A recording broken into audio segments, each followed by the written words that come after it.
যারা অবাধ্য, যারা সীমালঙ্ঘনকারী, তাদেরকে বিশ্বনবী আল্লাহর রহমতের সুসংবাদ দেন। তিনি বুঝান আল্লাহর দরবার 24/7, 24 ঘন্টা খোলা। আপনি যত বড় পাপী হন, আপনি যতই অন্যায় করেন না কেন, আল্লাহর রহমতের দরিয়া, আল্লাহর রহমতের দরজা আপনার জন্য খোলা আছে না নেই?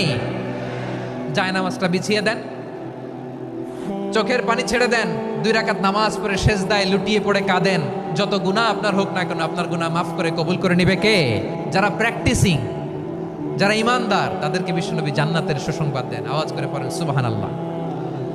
এজন্য রব্বুল আলামিন বিশ্বনবীর পরিচয় অন্য আয়াতে এভাবে তুলে ধরেন, ওয়ামা আরসালনাকা ইল্লা কাফাতান লিন্নাসি বাশীরান ওয়া নাযীরা।